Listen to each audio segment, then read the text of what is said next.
Hello, women in retail leaders, and welcome to episode 2 of Women in Retail Talks. I'm Melissa Campanelli, co-founder of the Women in Retail Leadership Circle.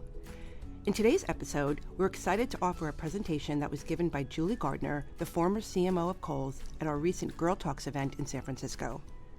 Listen to Julie explain her secrets to success. My life's had a lot of really sharp left turns, both personally and professionally. And in my most recent position, I had $1 billion budget and 650 people working for me. So I really had a lot of stress. And at the same time, I was able to work with some of the most talented people in the industry. And I learned an incredible amount and had amazing experiences. So my goal today is to share some of the wisdom that I garnered through my years in retail and some of my experiences, and hope that it'll help you as you develop your own story about you. So I love this quote. This quote to me, my mom used to tell me the first word out of my mouth was why. And I just kept saying why as a kid. So I think that that whole idea of being curious is a big part of being successful. And by being curious and talking to people and understanding why things work and how business works and how people in other departments work and how this works and that works, it's just really a great framework for your mind to just be curious all the time. And I think my asking why all the time also helped me to become a great listener, because if you ask why, then you have to listen to the answer. So I also think listening is a great skill set. And I love to hear people's stories. I love to hear people's thoughts and their opinions and their theories and what they're doing. And I think the more that you can listen versus talking, the smarter that you get as you move through your career. So I've had a lot of adventures. I only have 15 minutes. So I'm going to take a few of the adventures that I've had, and I'm going to put it in the framework of a book that I really love. And that book is called The 4 Agreements. Has anyone here read The 4 Agreements? Oh, great. Okay, so we have some people who've read it. I knew this was a really smart group. That's why I said yes when she asked me to come. Thanks, Melissa. But the 4 Agreements is really about making agreements with yourself, 4 agreements with yourself. And it becomes a code really to live by, both personally and professionally. So the first agreement that you make with yourself is about being honest and about being truthful and being kind. Not nice, but kind. And I would add to that to be vulnerable, because I think vulnerability is a huge power that we have, especially as women, but I just think being vulnerable is something that we all can really work on. So that's the first agreement. And if you think about being impeccable with your word, words are really powerful. You have to really choose your words really carefully, because they are very powerful. And one of the things that I've done in my career very successfully is to always add a personal story whenever I'm giving a presentation. Today's all about personal stories. But I always, even if I'm talking about a financial strategy or a very technical piece of the business that I'm working on, adding a personal story is really powerful. And it makes people listen. And by the way, when you talk, when you're saying something personally, you speak completely differently than when you're reading a speech. So a personal story is really, really powerful. I'm going to give you an example. I was in front of our operations team, which was about 300 people, and I was presenting our back-to-school marketing to them, and we had utilized Lenny Kravitz as one of our marketing ideas for back-to-school to represent jeans, because jeans are important for back-to-school. And it just so happened that I've had a crush on Lenny Kravitz since I was 15 years old. So I'm standing in front of everybody, and I'm talking about Lenny, and I'm doing it right now. I actually was getting red in front of all these people, and as I was showing all the marketing, and then I showed the television commercial, and that was about him playing the guitar, and it was a tight shot on his back end, because we were showing we had the red tag Levi's. So by the time the commercial started, I was completely flushed, and I was fanning myself, and I said, we're going to sell a lot of Levi's. And everybody got to their feet, and they were so excited about it. And part of it was a great commercial, but more importantly, it was because I really connected with them, because I showed that I was really being honest in what I was talking about, and I was really being vulnerable by, not intentionally, really getting personal right on the stage. And I think when you're impeccable with your word, people, they trust you more. And when they trust you, they go to bat for you, they support you, and we all need that in the community of work that we're in. People who will always say positive things about you, and I think that's really important. Okay, the second agreement I love. This is so liberating. Don't take it personally. Everything that people do and everything that they say is based on their reality. It really actually has nothing to do with you. So we all take everything personally when in fact it's really about them. It's not about you.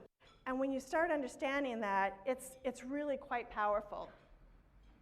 So to me, the most important thing is to be confident. And one of the tricks that I have is to think about how great I am. And I am a very humble person, okay? But when you start thinking, I'm really great, I really know what I'm doing, I'm an expert in this, I'm going to really hit this out of the park, your mind actually believes that, and your body believes that, and you stand up straight, and you look confident, and everybody believes in you. So forget the negative talk, think really positively about yourself with humility, but really do that. And I'm telling you, it sounds corny, and it is so true.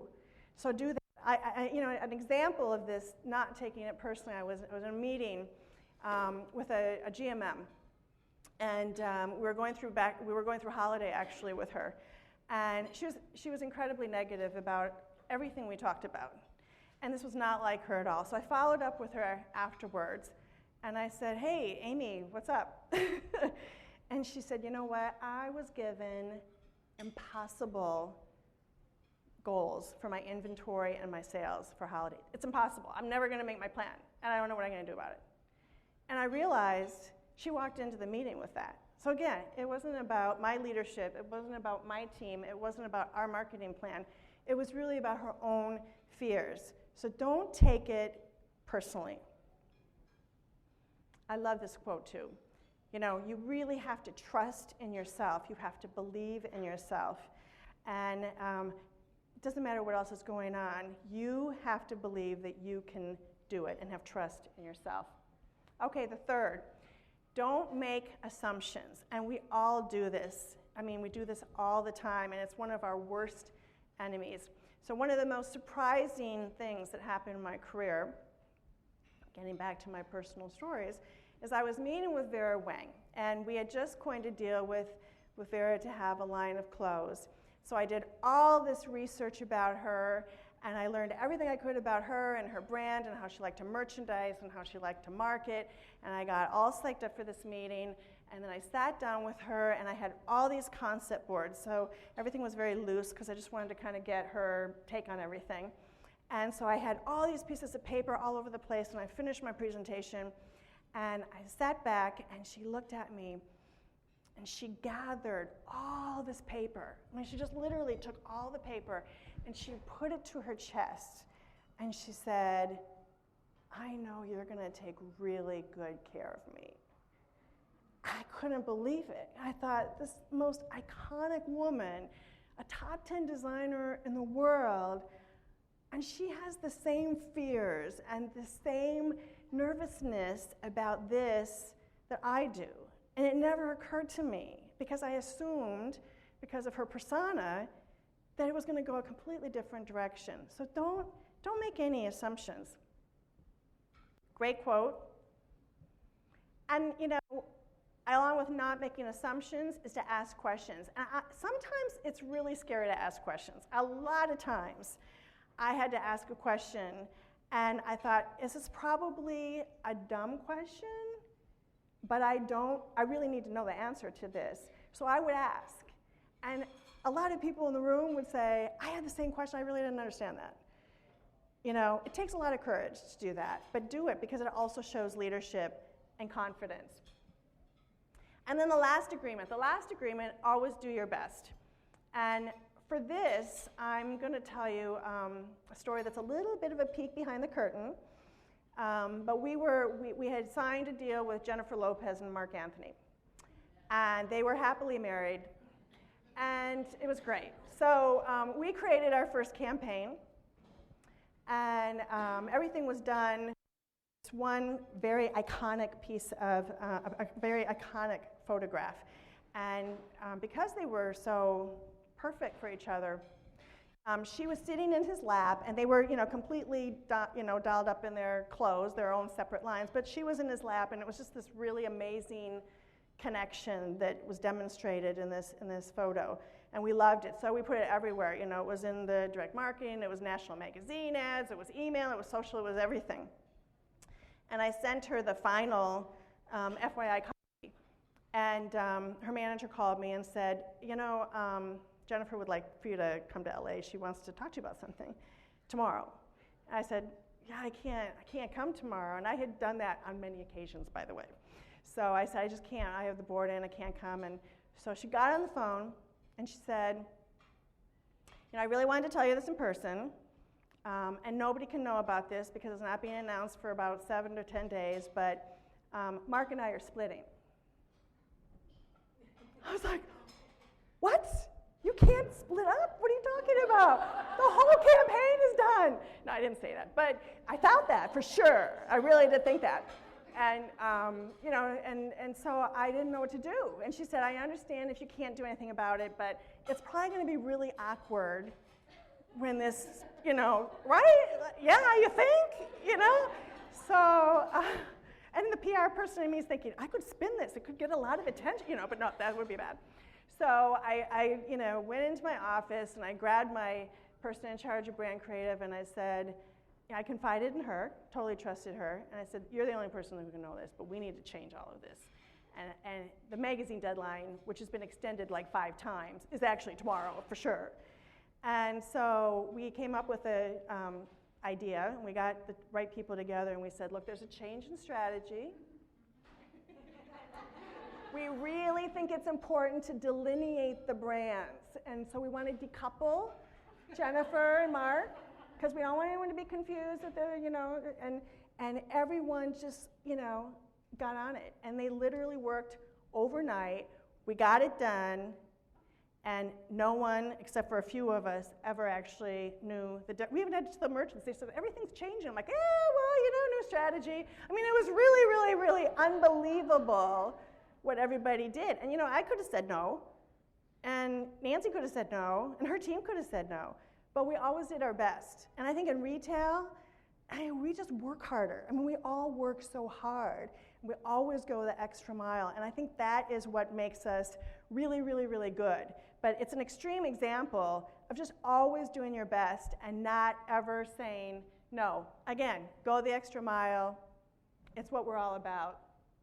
And if you think about going the extra mile and really standing out from the crowd, to me, it's not about outshining the people around you. It's really just about knowing that you're dedicated to do the very best you can and having no regrets. Just knowing I did the best. A lot of times, maybe the best that I can do, somebody else could do better. I'm totally comfortable with that, but I know I did my best. And that's the 4th agreement.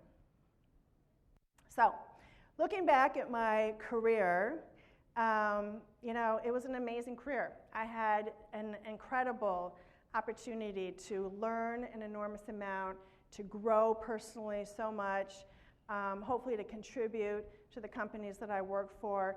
But I really knew that there were so many other things that I wanted to do. There were just a lot of things. And I was working, I don't know about you guys, but I was working all the time.